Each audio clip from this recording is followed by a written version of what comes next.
आता पाहूया जिल्ह्यांमधल्या टॉप 9 बातम्या। नागपूरमध्ये ओबीसी विद्यार्थ्यांना स्वतंत्र वसतिगृह नसल्याने ओबीसी युवा अधिकाऱ्याचे हॉस्टेल समोर बसत आंदोलन। मागील वर्षी 15 ऑगस्टपर्यंत विद्यार्थ्यांना हॉस्टेल देण्याचं दिलं होतं आश्वासन। मध्य रेल्वेच्या भुसावळ विभागात मेगा ब्लॉक 1 ऑगस्ट ते 11 ऑगस्टपर्यंत अभियांत्रिकी कामांसाठी नागपूर भुसावळ मार्गावर ब्लॉक। गणेशोत्सवासाठी एसटी महामंडळ सज्ज। 2 ते 17 सप्टेंबर दरम्यान कोकण एसटीच्या 4300 बस धावणार। मुंबई, ठाणे, पालघरमधून एसटीच्या जादा बस सोडल्या जाणार। वाशिमच्या सुरखेला आणि बाभुळगाव शेतशिवारात वन्य प्राण्यांचा मुक्त संचार। प्राण्यांकडून पिकांची नासधूस, वन्य प्राण्यांचा बंदोबस्त करण्याची मागणी।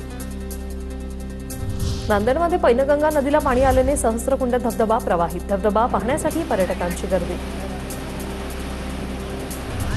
मुंबई नाशिक महामार्गावरील वाहतूक 10 दिवसात सुरळीत न झाल्यास जबाबदार अधिकाऱ्याला निलंबित करा।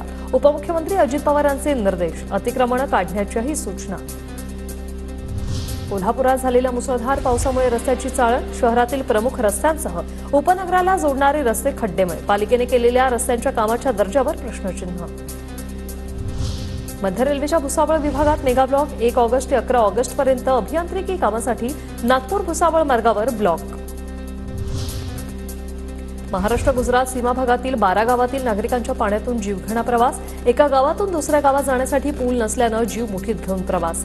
नाशिकच्या सुरगाणा तालुक्यातील किरपाडामधील घटना।